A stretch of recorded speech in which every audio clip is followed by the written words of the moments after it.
Bismillahirrahmanirrahim. Assalamualaikum warahmatullahi wabarakatuh. Alhamdulillah wassalatu wassalamu ala rasulillah wa ala alihi wa ashabihi wa man tabi'ahum bi ihsanin ila yaumil qiyamah. Wa asyhadu an la ilaha illallah wahdahu la syarikalah wa asyhadu anna Muhammadan abduhu wa rasuluh.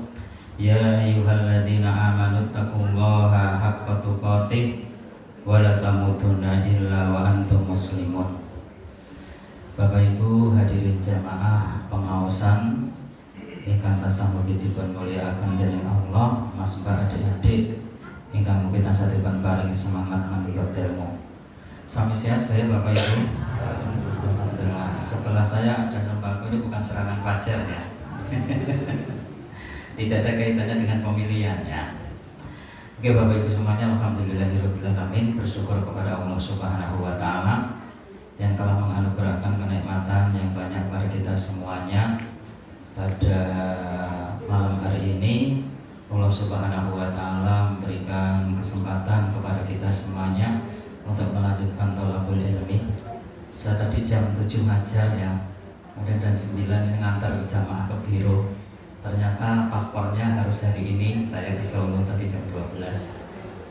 Jam 2 selesai, saya langsung ke sini pas sampai sini ya. Alhamdulillah. Bapak dan Ibu semuanya, segala sesuatu kalau kita nikmati, insya Allah rasanya nyaman, rasanya enak, dan insya Allah juga tidak akan memberikan beban kepada kita. Saya pernah mendapatkan sebuah kata-kata pepatah dari seorang kiai yang tertulis di sebuah kalender di masjid. Bunyinya semacam ini: kalau kalian sibuk dalam perkara yang baik, maka bersyukurlah, karena kalau kalian tidak sibuk dalam perkara yang baik, pasti kalian akan sibuk dalam perkara yang buruk. Minimal gak punya kesibukan, gak punya kesibukan lebih buruk ya.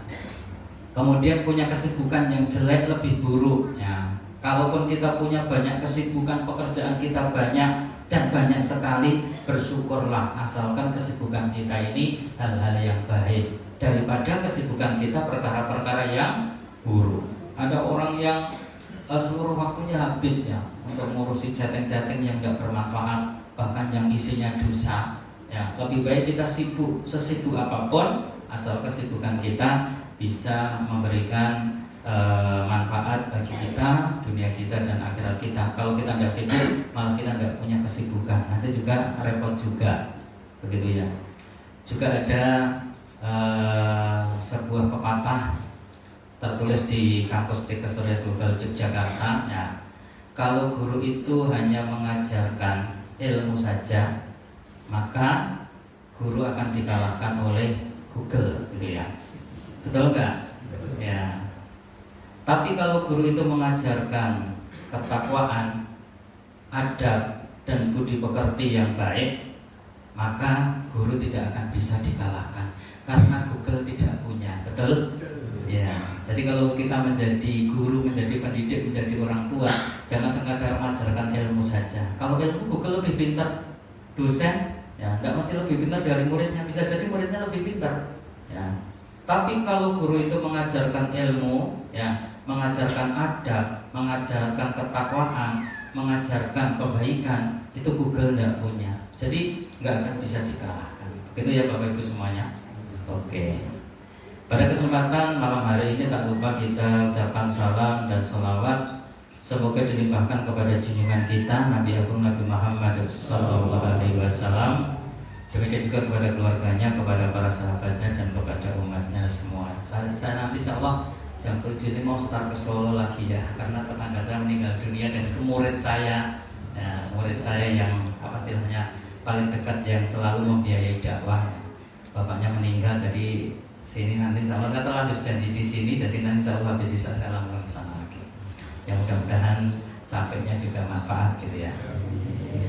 Nah, terus besok pagi saya jajatah di Wonogiri ya, di Giri mana Giri Woyo. Terus habis itu sorenya isi pengajian di Kulon Progo. Mudah-mudahan cukup waktunya. Bapak Ibu semuanya, kemarin kita sudah membahas tentang aneka macam sihir. Kemarin ada iyafah, ada tarot, ada tiaroh, ada ilmu nujum, ada adu domba, dan ada sihir. Nah, kita akan masuk di poin satu demi satu dari macam-macam sihir. Yang pertama adalah dukun, tukang ramal. Sebutkan nama yang lainnya. Dukun, tukang ramal, apalagi nama yang semisalnya. Orang pintar, paranormal. Nah, orang pintar minum tol angin, Pak. Beda lagi. Orang pintar minum tol angin, nah, bukan ini ya. Ya. Dukun, tukang ramal, paranormal, dan sejenisnya gitu ya. Betul kan orang pintar minum tol angin? Oh iya. Bukan promosi loh ya, tidak di-endorse juga kok ya. Kemudian kita akan membahas tentang dukun dulu. Tapi yang dimaksud dukun di sini adalah dukun yang mereka itu berinteraksi dengan jin. Ya, bukan dukun jahit, bukan dukun kebanan, bukan dukun bayi, bukan dukun yang lainnya. Tapi dukun yang mereka berinteraksi dengan jin dan amalan-amalnya ini adalah dengan bantuan jin. Ada nggak orang yang dalam kehidupannya ini berinteraksi dengan bantuan jin? Ada nggak? Ada, banyak nggak? Banyak. Mudah-mudahan di sini tidak ada. Dalam surat jin disebutkan wa annahu kana rijalun minal insi ya'uduna bi rijalin minal jinni fazaduhum rohaqa. Ya. Ada di antara manusia yang mereka itu bekerja sama dengan jin, tapi jin itu hanyalah menambah kedurhakaan saja. Ya. Jadi Bapak dan Ibu semuanya, ketahuilah bahwasanya apapun yang dinamakan dukun, tukang ramal, paranormal, atau yang mereka itu bekerja sama dengan jin dan sejenisnya, mereka nanti akan berinteraksi dengan jin sehingga jin itu mensyaratkan agar dia kufur kepada Allah Subhanahu wa Ta'ala.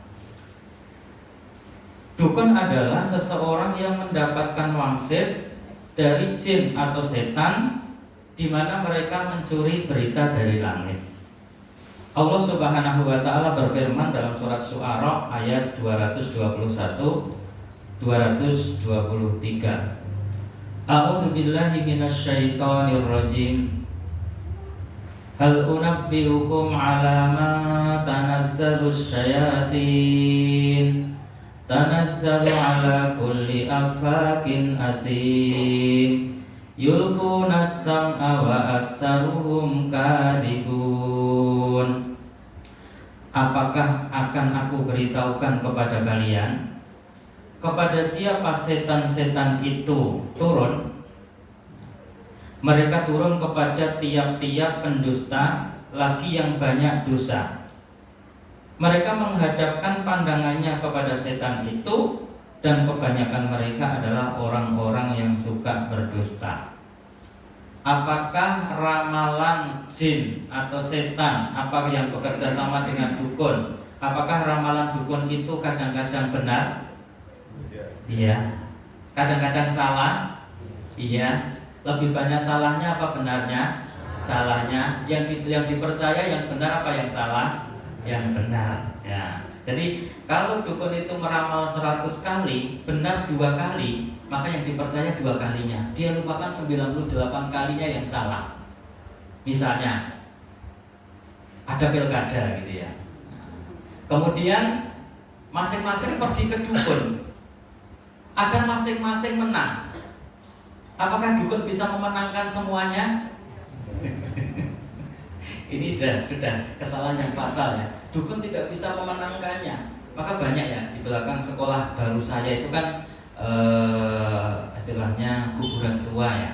Orang-orang situ tidak menganggap apa-apa dengan kuburan itu ya. Tapi kenapa orang-orang jauh datang untuk meminta restu ke situ? Aneh gitu ya. Kita saja yang orang situ nggak kenal itu kuburan siapa, tapi orang yang jauh datang ke situ untuk apa? Ya, untuk minta restu. Kalau mau pilihan lurah itu sering didatangi kuburan itu. Padahal kita di situ nggak apa-apa dan nggak menganggapnya kuburan yang istimewa. Jadi setan-setan itu membisikkan sesuatu kepada dukun, kemudian dukun itu meramal sesuatu yang ditambahkan dengan kedustaan-kedustaan yang lain.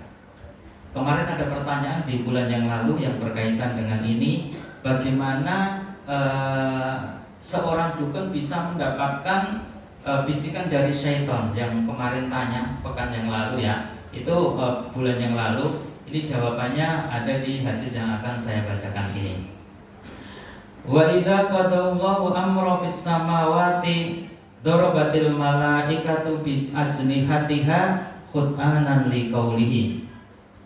Jika Allah Subhanahu wa taala menetapkan sebuah urusan, sebuah perkara atau sesuatu kejadian ya, yang berada di langit, darabatil malaikatu bi ajnihatiha, maka malaikat itu meletakkan sayap-sayapnya ya, khut'anan liqaulihi, karena tunduk kepada perintah Allah Subhanahu wa taala. Jadi di sini di antara sifat malaikat itu adalah memiliki sayap. Uli ajnihatin masna wa sulasa wa ruba ya. Malaikat itu memiliki sayap. Masna, ada yang punya 2 sayap, ada yang memiliki 3 sayap, ada yang memiliki 4 sayap. Jibril memiliki berapa sayap? 600 ya. Yang ketika satu sayapnya dibuka, maka dia akan menutupi ufuk. Masya Allah ya. Dan Rasulullah SAW pernah melihat Jibril dalam bentuk aslinya yang memiliki sayap, dan pernah melihat Jibril dalam bentuk seperti manusia ketika surat pertama diturunkan. Surat apa? Al-Alaq, di mana? Di Gua Hira. Ya. Ka'anna silsilatun ila syafanin yang faduhum dalik. Firman Allah itu seperti rantai besi yang diseret di sebuah batu yang licin sehingga bisa memekakkan telinga. Ya, jadi diseret-seretin kayak rantai diseret-seret di lantai yang sangat licin tersebut. Hatta idza fuzzi'a an qulubihim ya. Dan para malaikat itu sampai pingsan ya, karena mendengar suara seperti gemerincing besi yang ditarik di atas lantai yang licin.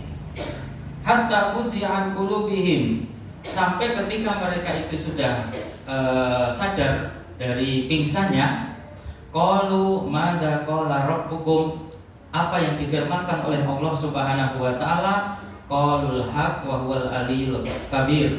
Yang difirmankan oleh Allah Subhanahu wa taala adalah sesuatu yang hak, sesuatu yang benar, dan Allah Maha Tinggi lagi Maha Besar. Fayastami wa mustariqus sam'i hakadha ba'duhum fawqa ba'din. Kemudian firman Allah Subhanahu wa taala yang disampaikan kepada para malaikat itu didengarkan oleh pencuri berita dari langit, yaitu jin-jin yang mencuri berita dari langit. Dan memang mereka diberikan kekuasaan oleh Allah Subhanahu wa taala memiliki kemampuan demikian. Nah, bagaimana sifat jin-jin yang mencuri dari langit itu? Wa mustariqus sam'i hakadha ba'duhum fawqa ba'din. Ya.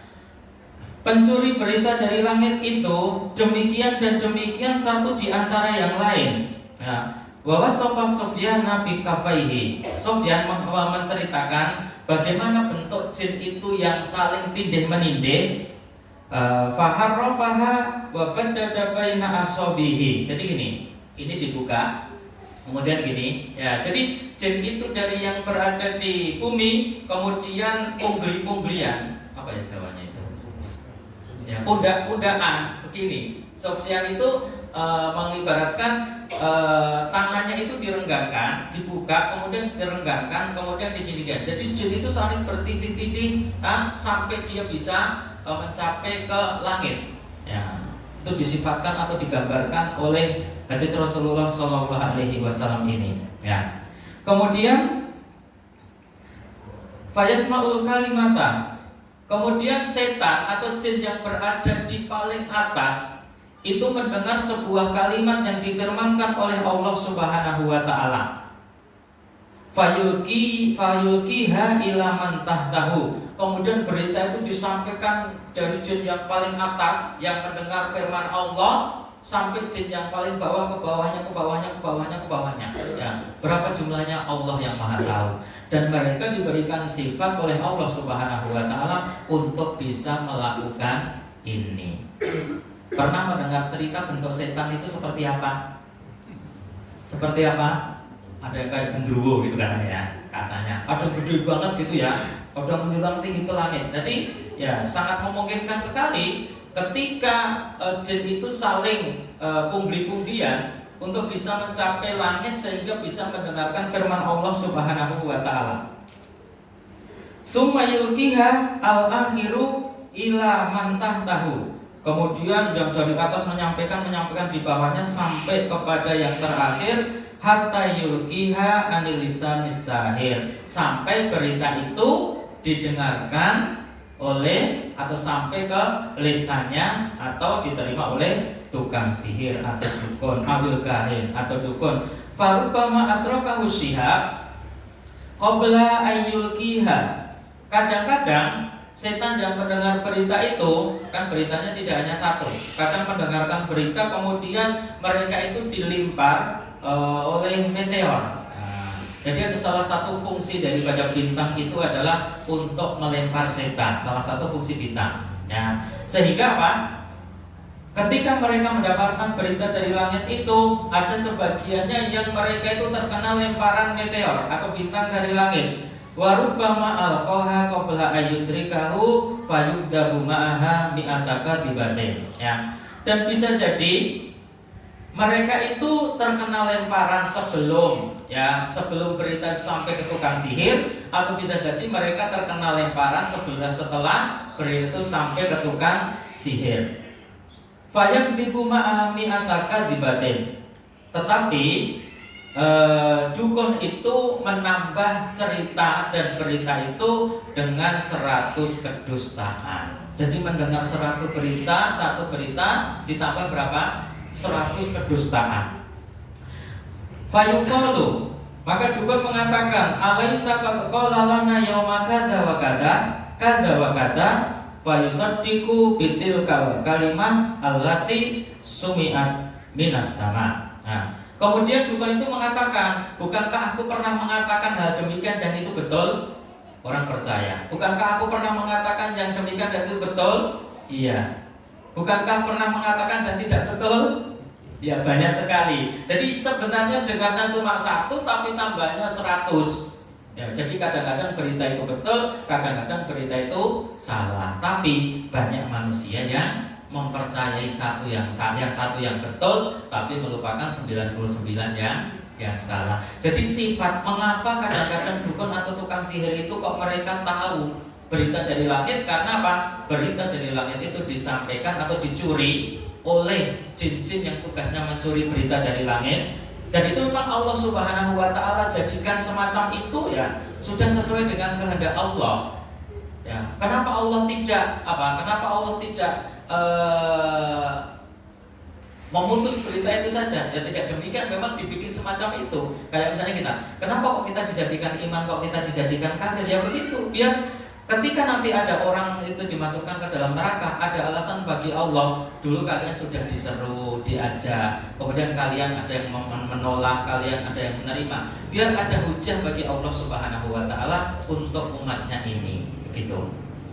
Kemudian demikianlah hakikat dukun yang sebenarnya, dan diserupakan pula dengan semua orang yang mengklaim memiliki ilmu gaib. Jadi yang dimaksud dukun di sini adalah siapa saja yang dia mengakui atau menyerukan atau mengklaim dirinya itu memiliki ilmu gaib. Bisa tukang ramal, bisa ahli nujum, bisa paranormal, bisa orang pintar dalam tanda petik, bisa yang lain-lain. Apalagi di zaman modern ini pasti namanya dengan sesuatu nama yang modern juga. Ya.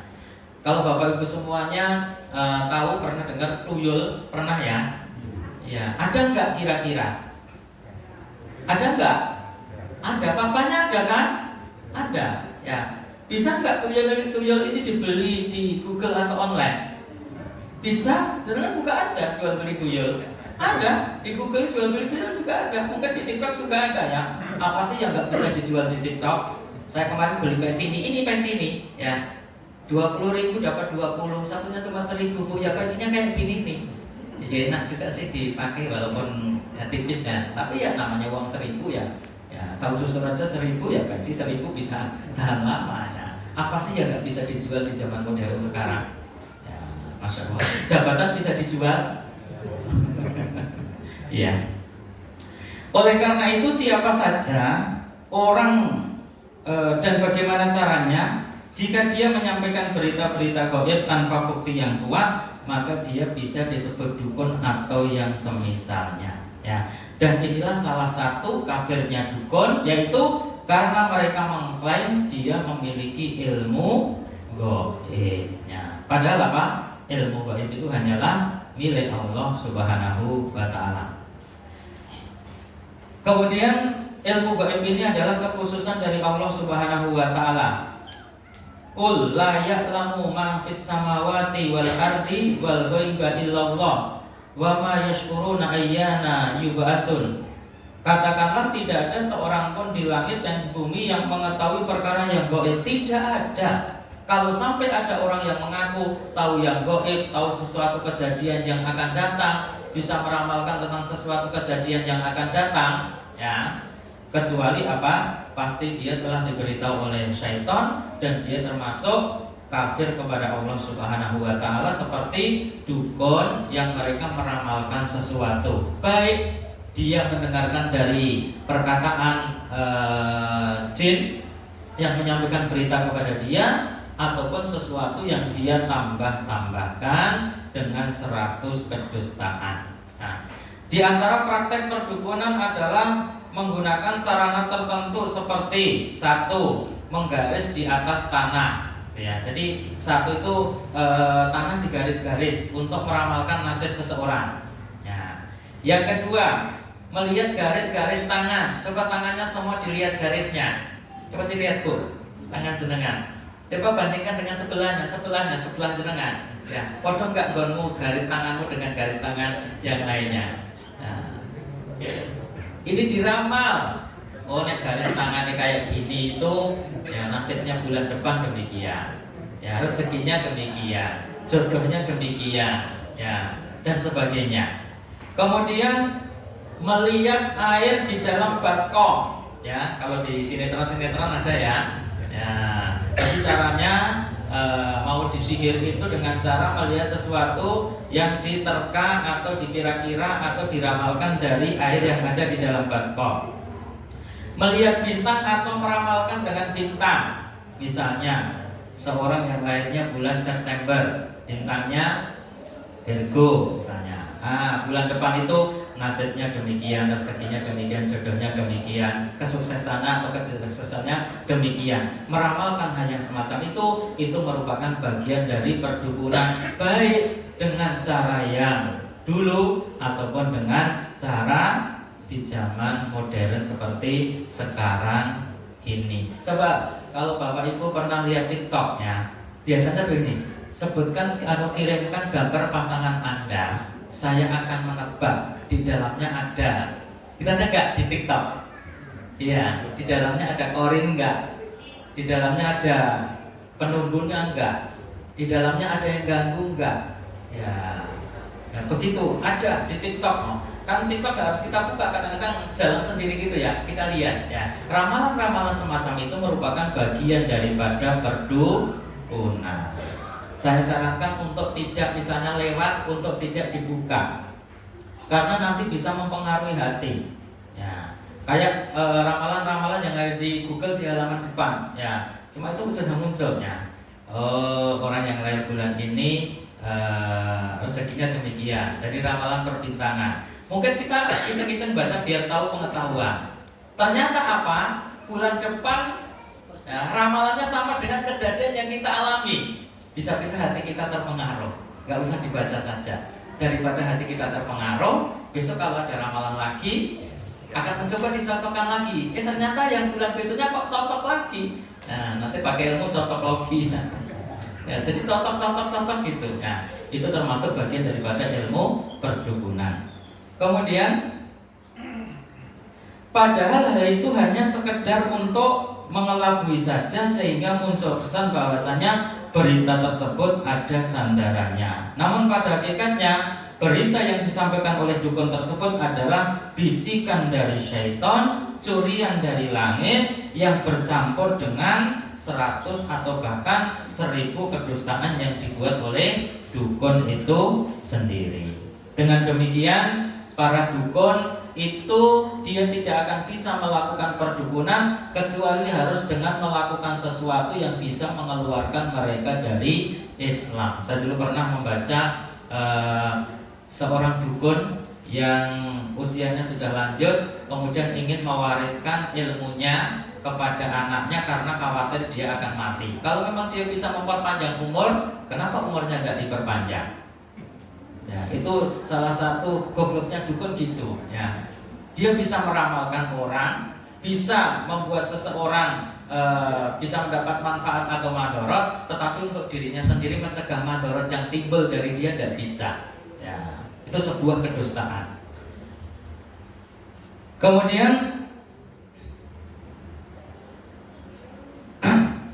seorang dukun tidak akan bisa menjadi dukun kecuali dia harus kafir kepada Allah dengan mengabdi, beribadah kepada setan dan melecehkan agama. Ketika dukun itu mewariskan ilmunya kepada anaknya, maka dukunnya mengatakan, karena saya sudah lanjut usia, saya ingin mewariskan ilmunya kepadamu. Tapi punya satu syarat, jangan pernah membuka sebuah ruangan yang ada di rumah ini. Ya, setelah orang tuanya meninggal penasaran ada apa gitu ya. Ternyata setelah dibuka ruangan itu adalah di situ ada sebuah toilet, ada klosetnya, dan Al-Quran itu dijadikan alas untuk buang hajatnya. Nah, jadi dukun bisa menjadi atau bekerja sama dengan setan dan dia bisa menjadi kafir karena dia harus melakukan sesuatu yang bisa membuat dirinya kafir atau menghinakan ayat-ayat Allah Subhanahu wa ta'ala. Oleh karena itulah Allah menyebut dukun itu sebagai sahabat atau kawan dekatnya setan. Jadi dukun adalah kawan dekatnya setan. Wa inna sayatina la yuquna ila auliyaihim. Sesungguhnya setan itu membisikkan sesuatu kepada kawan-kawannya, yaitu dukun. Kemudian macam-macam berita gaib. Macam-macam berita gaib.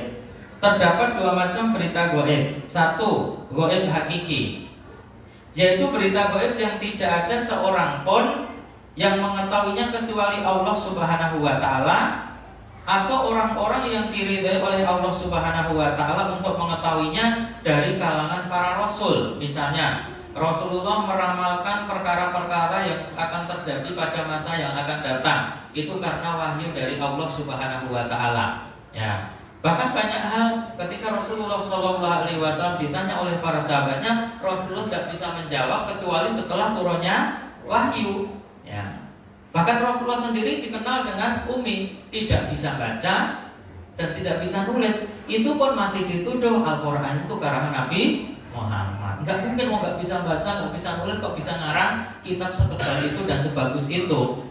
Nah, kita saja yang pintar nggak mesti bisa mengarang sebuah kitab semacam itu. Nah, contohnya adalah berita tentang nasib seseorang di akhirat, berita tentang batas umur seseorang di akhirat. Itu tidak ada yang mengetahui ya kecuali Allah, atau Allah yang mengajarkan ilmu kepada Rasulnya. Dan itu pun terbatas, tidak semua Allah Subhanahu wa ta'ala ajarkan kepada Rasulnya. Itu secara hakiki. Yang kedua secara nisbi, yaitu berita gaib yang dapat diketahui oleh sebagian orang namun tidak diketahui oleh sebagian orang yang lain. Contohnya, misalnya ramalan cuaca, ya, atau sesuatu yang berkaitan dengan hal-hal yang merupakan ramalan, tetapi sesuatu itu memang bisa diramalkan dengan adanya tanda-tanda atau kebiasaan yang terjadi sebelumnya dan itu bisa dibuktikan secara fakta. Ya, kayak misalnya apa tanda atau tumbuh-tumbuhan yang akan tumbuh sebagai pertanda bahwa akan segera turun hujan. Wit opo misalnya. Apa Pak? Gadung, betul? Ya, kalau gadung itu sudah tumbuh berarti sudah akan musim hujan. Ya.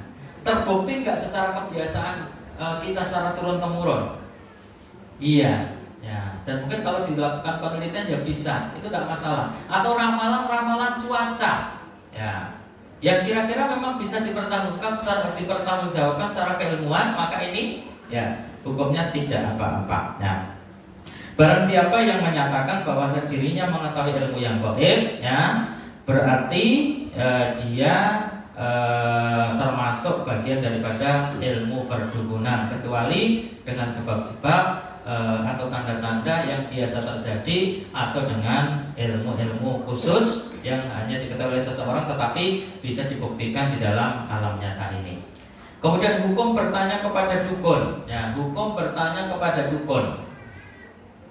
Yang pertama, bertanya dengan maksud iseng atau bercanda maka hukumnya haram meskipun dia tidak membenarkan jawabannya.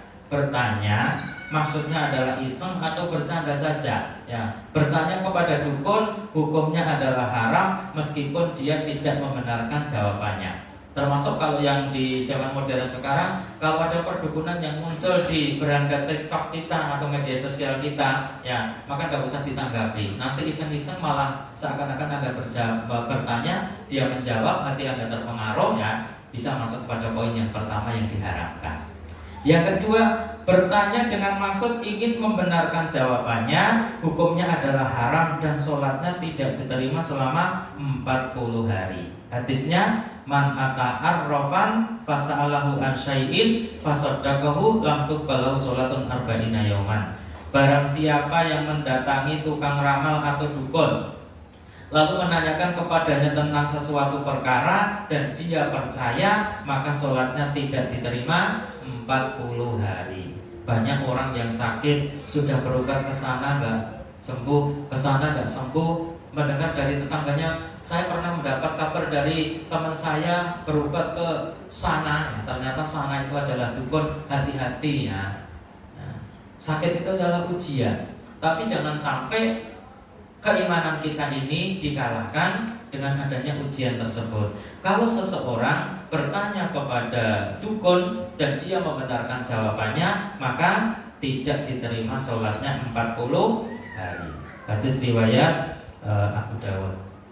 Kemudian di dalam hadis yang lain disebutkan bahwasanya man atakahinan fasaddaqahu bima yaqul qad kafara bima unzila ala Muhammad. Barang siapa yang mendatangi dukun dan mempercayai apa yang dikatakannya, maka sesungguhnya dia telah ingkar kepada ajarannya Nabi Muhammad Sallallahu Alaihi Wasallam. Jadi apapun yang berkaitan dengan dukun, apapun yang berkaitan dengan kesirikan, tolong dijauhi. Sebesar-besar manusia melakukan dosa, jangan sampai dia melakukan perbuatan dosa pergi ke dukun, jangan pula berbuat syirik. Ya, kalau orang sudah berbuat syirik, lain asyrokta layah baton na'amaluka. Kalau kalian berbuat syirik, maka telah batalah seluruh amalan kalian. Kemudian di dalam hadis yang lain dari Abu Hurairah, Rasulullah bersabda, man ata arrafan au kahinan fasaddaqahu bima yaqul qad kafara bima anzala ala Muhammad. Barang siapa yang bertanya kepada dukun membenarkannya, maka dia telah kafir dengan apa yang diturunkan kepada Nabi Muhammad Sallallahu Alaihi Wasallam. Adanya jam 5:09. Oke, sebentar lagi ya. Kemudian dari Al-Bazzar meriwayatkan hadis yang marfu dari Imran bin Husain. Saya baca terjemahannya. Tidak termasuk golongan kami orang yang melakukan atau meminta tatoyur. Ya, tatoyur itu meramal dengan adanya hewan. Ya, termasuk dengan tokek, dengan burung, dengan ular, atau mungkin kalau zaman modern dengan apapun. Ya, misalnya bunyi tokek di rumahnya, itu sebagai ukuran kepergian dia. Nah, dia mau pergi kok ada tokek bunyi, ditunggu sampai tokek mandek. Tekek mangkat, tekek rasido mangkat, tekek mangkat, tekek rasido mangkat. Nah, itu termasuk tatoyur, baik untuk dirinya atau untuk orang lain. Ya. Meramal atau minta diramalkan. Ya, meramal atau minta diramalkan. Menyihir atau minta disihirkan. Dia yang nyihir atau tolong orang itu disihir. Anda minta gitu termasuk ya.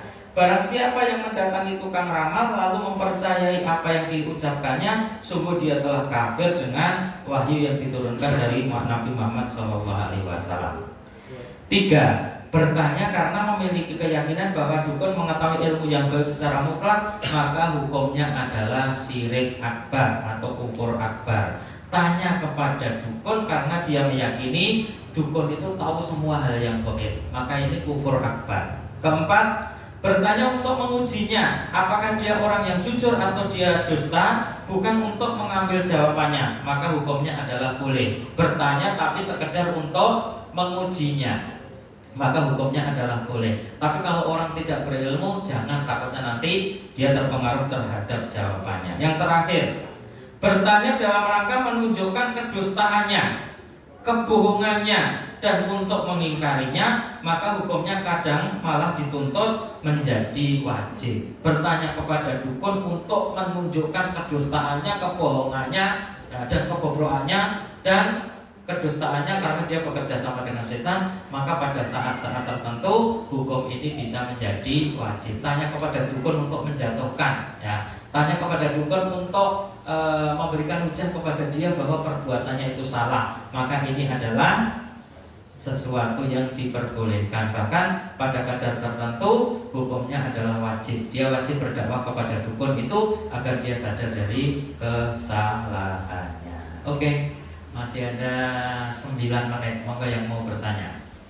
Sudah, Pak. Monggo, Pak. Kalau percaya dengan tabib itu termasuk syirik atau bukan? Oh ya, tabibnya. Tergantung tabibnya, Pak. Ya. Sesuatu nama itu kadang-kadang tidak bisa merubah hakikatnya. Aslinya dia dukun dikasih nama tabib, ya. Atau dokter, ya, dikasih nama dengan sebutan dukun, itu sebenarnya bukan namanya. Yang penting adalah hakikatnya. Misalnya dokter, tapi karena memang dia istilahnya punya keterampilan yang lain, misalnya sambil iso mijet, iso dada, jadi lebih terkenal dukunnya daripada dokternya. Ya, ini tidak termasuk, Pak. Tapi intinya adalah yang dimaksud di sini entah namanya apa saja. Kadang nggak diberi nama dukun, karena nggak diberi nama dukun nanti nggak ada orang datang. Diberi nama ustadz atau kiai, ya, atau orang soleh. Nggak harus orang pintar, orang soleh. Tapi kalau prakteknya dengan perdukunan, maka ini hukumnya tidak boleh. Kadang orang ini ustadz biasa, tapi karena ada orang yang datang ke sana dengan izin Allah sembuh, misalnya diruqyah sembuh, dia lebih terkenal sebagai dukun, bukan sebagai ustadz. Kalau memang tidak melakukan praktek perdukunan, ya, maka tidak apa-apa. Nah, walaupun namanya bagus sekali, tapi kalau menggunakan praktek perdukunan dengan jin dan sebagainya, maka ini hukumnya tidak boleh. Ya, misalnya kalau di iklan-iklan itu kan ada iklan besar panjang misalnya, kan ada juga ya. Ada loh, itu pakai dukun bisa. Ya, jadi ada mahar, ada pantangannya, ya, ada pantangannya. Jadi kalau ke klinik saya, ini tidak boleh makan ini, ya, jeroan ini, tapi ini adalah berkaitan dengan perdukunan, maka ini tidak boleh. Ya. Karena kadang-kadang pakai mahar, pakai pantangannya saja berkaitan dengan hari, malam, kliwon dan sebagainya, ya, dengan ritual-ritual tertentu, makanya tidak boleh. Ya.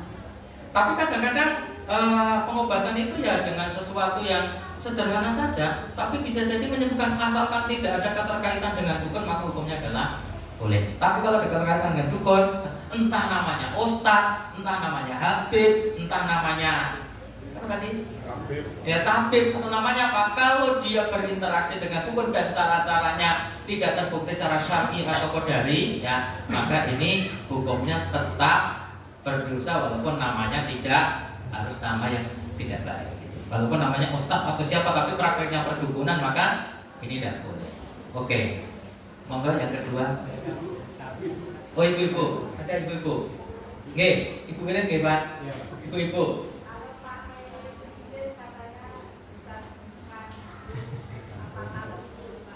Iya. Kalau memakai cincin atau memakai kalung tapi nanti tujuannya biar bisa menyembuhkan penyakit. Pertama, kalungnya harus diteliti dulu ya. Secara ilmiah itu memiliki kandungan apa? Ya. Jadi amannya gini Bu, kalau misalnya banyak loh yang menawari kayak gitu, di TV juga ada kalung yang nanti bisa menimbulkan energi apa gitu. Kalau misalnya panjenengan tidak tahu, sebaiknya jangan menggunakan dulu sampai jenengan hukumnya tahu, memastikan bahwasanya kalung ini hanya kalung biasa yang memiliki kadar atau kandungan tertentu sehingga bisa meringankan penyakit tertentu. Tapi kalau kira-kira jenengan belum tahu, lebih baik ditinggalkan dulu. Ya, karena di dalam hadis disebutkan innal halal bayyinun wa innal haram bayyinun. Yang halal jelas, yang haram jelas. Di antara keduanya ada perkara yang ragu-ragu. Kalau ragu-ragu tinggalkan. Terjaga agama Anda dan kehormatan Anda. Tapi kalau belum tahu kok nekat dikerjakan, waqa'a fil haram, dia terjerumus kepada perkara yang haram. Jadi kalau misalnya gelang kalung yang kira-kira memiliki energi tertentu, itu tolong diperiksa keseh. Diteliti dulu ke laboratorium energinya itu apa. Ya, misalnya, oh ini karena bendanya berat banget jadi bisa ya bisa mengurangi, misalnya mengecilkan perut dan sebagainya ya. Ya maka itu silakan. Tapi kalau tidak terbukti ya dan jenengan belum tahu, sebaiknya jangan dulu sampai jenengan tahu. Oke, enggak Pak. Sudah tahu ciri-ciri atau perasaan apa yang kita mungkin itu tuh benar-benar. Terus yang kedua, ada perbedaan antara sakit medis dan mungkin sakit yang lain. Oh ya, apa perbedaan orang yang terkena sihir ya? Atau kebiasaan atau tabiat atau kondisi-kondisi ketika seorang itu terkena sihir atau tidak? Beda ya. Pertama, dia sering mimpi terhadap sesuatu hal yang tidak lazim. Misalnya jatuh dari suatu tempat yang tinggi gitu ya, yang tidak terukur ketinggiannya, melihat sesuatu yang besar dan tidak terukur kebesarannya gitu ya, atau melihat sesuatu yang mengerikan ya. Itu biasanya ada tanda-tanda bahwasanya baik dia itu kesurupan atau diguna-guna atau ada gangguan dari makhluk lain. Karena gangguan dari makhluk lain bisa jadi ini Pak, makhluk itu datang sendiri mengganggu Anda, atau makhluk itu disuruh oleh orang lain untuk dimasukkan ke tempat Anda. Jadi ciri-cirinya adalah pertama itu tadi kondisi atau dia sering bermimpi terhadap sesuatu yang tidak terukur, melihat sesuatu yang besarnya tidak terukur, ya, melihat sesuatu yang apa istilahnya yang mengerikan tapi tidak bisa terukur, gitu ya. Kemudian dicoba dengan dibacakan Al-Quran, ada pengaruh enggak kondisi-kondisi semacam itu? Misalnya ketika dia itu dalam kondisi misalnya ada ya. Ini ada kisah seorang guru senam ya, guru senam. Ini dijahili sama guru senam perempuan, dijahili sama guru senam laki-laki, disihir gitu ya. Nah, setiap kali dia itu baca Quran, ya pas sihirnya dijalankan ketika baca Quran itu, ya tangannya bisa bergerak-gerak sendiri gitu. Kemudian kalau misalnya melihat air zam-zam, melihat korma, melihat zaitun, itu sudah mau muntah. Nah, itu berarti ada tanda-tanda. Lalu bagaimana solusinya? Solusinya adalah dengan cara diruqyah. Nah, caranya dengan cara diruqyah gitu Pak. Baik diruqyah dirinya sendiri, tapi kalau bisa jangan minta ruqyah. Caranya jangan cerita kepada ustadz, nanti biar ustadz respon. Ya, Anda jangan minta. Ya, cerita gitu ke ustadznya respon. Besok cerita meneh, ora respon meneh. Besok cerita meneh, itu ustadznya kurang peka. Maksudnya apa? Mudah-mudahan ustadznya bisa meruqyah gitu. Tapi kalau meminta nggak boleh ya Pak. Ya, nanti misalnya ada gitu dengan cerita ke saya ruqyah Pak, berarti Anda tidak minta ruqyah, saya menawarkan kepada Anda. Ada tambahan mungkin yang pernah dirasakan oleh orang yang kena gangguan jin mungkin. Kalau saya pernah meruqyah seorang ibu, itu murid pengajian saya. itu sakitnya udah lama. Sebenarnya saya sakit kanker payudara stadium 3 ya. Cuma kok gejalanya berkaitan dengan ibadah gitu loh. Setiap kali dia ngaji itu selalu diganggu gitu ya. Selalu ada bayangan berkelipat gitu ya. Kemudian waktu itu saya disuruh datang ke sana, saya datang jam 5. Kemudian saya bacakan Al-Quran, kok tidak ada reaksi ya gitu. Saya tanya, ini biasanya reaksinya muncul kapan? Nah, masa munculnya reaksi ini bisa pertanda Pak, biasanya waktu subuh atau waktu maghrib ya, karena jin bertebaran di atas muka bumi. Waktu itu saya ruqyah jam 5 nggak ngefek, nanti aja pas maghrib. Pas maghrib itu saya ruqyah, ternyata ngefek. Jadi ada sesuatu yang berjalan dari tempat yang sakit tadi berjalan ke sini. Ini terus pindah gitu. Oh, kalau ini saya ruqyahnya nggak bisa sekarang ya. Saya bisanya ba'da isya, berarti betul-betul ini ada tandanya gitu. Ya, karena apa? Kalau nanti saya ruqyah ba'da maghrib, waktunya mepet banget. Kita harus segera maghrib. Nanti kalau waktunya panjang sampai isya, nanti aja habis isya. Akhirnya saya ruqyah habis isya sampai jam 8. Ini tanda-tandanya udah kelihatan. Ya, terus saya pesan gini.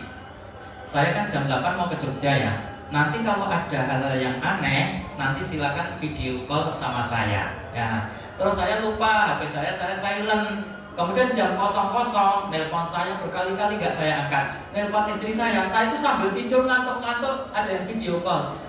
Ustadz ini kambuh ya Ustadz gitu. Iya gimana? Terus saya ngajikan. Respon loh, saya pakai video call itu. Padahal saya sambil ngantuk-ngantuk di atas kasur. Ya, Masya Allah respon. Terus akhirnya hari besok saya ruqyah, ternyata apa? Ketika saya ruqyah itu kalau biasanya saya Al-Fatihah, Al-Falaq, Anas, ayat kursi gitu ya. Terus respon. Karena saya pengen responnya cepat, saya cuma adzan. Allahu Akbar, Allahu Akbar. Kiai wis adzan, Kiai. Salat yuk. Gitu, jinnya gitu. Oh, ini berarti bukan Mbak Eni gitu loh. Karena Pak Mbak Eni nek manggil saya Pak Burhan.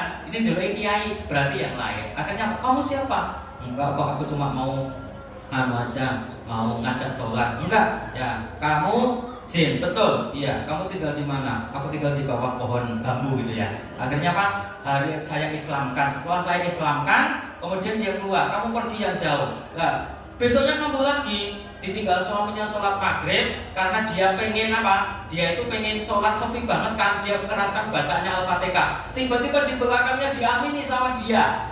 Amin. Terus dia jerit-jerit jadi gak jadi sholat. Terus manggil saya, terus saya bilang, kamu kok datang lagi? Enggak, aku cuma mau ikut sholat Mbak Eni kok gitu. Enggak usah, Mbak Eni belum bisa sholat, baru belajar. Kamu pergi ke pesantren yang jauh sana. Ya, jangan pernah datang ke sini lagi. Nggih Ustaz, matur nuwun, assalamualaikum. Dan pergi selesai. Setelah itu Mbak Eni meninggal. Masya Allah ya. Ya, jadi Masya Allah ya. Jadi kalau tanda-tandanya itu saya bercerita berdasarkan pengalaman saya ya Pak. Mungkin kalau ada orang lain bercerita tidak seperti saya, berarti bisa jadi pengalamannya berbeda. Matur nuwun. Oke, hadiahnya berapa Pak jumlahnya? Dua untuk pertanyaan pertama dan kedua ya Pak ya. Pertanyaan ketiga baju koko saja. Insya Allah pekan yang akan datang saya bawa. Sudah dapat? Baju koko sudah dapat dari saya? Belum. Nah iya, baju koko aja ya Pak. Oke, saya sudah tahu ukurannya. Oke. Nah, berarti beruntung ya Pak. Tidak dapat serangan sore dan serangan bulan depan. Matur nuwun, ada kurang dan lebihnya maaf. Aku Wassalamualaikum warahmatullahi wabarakatuh.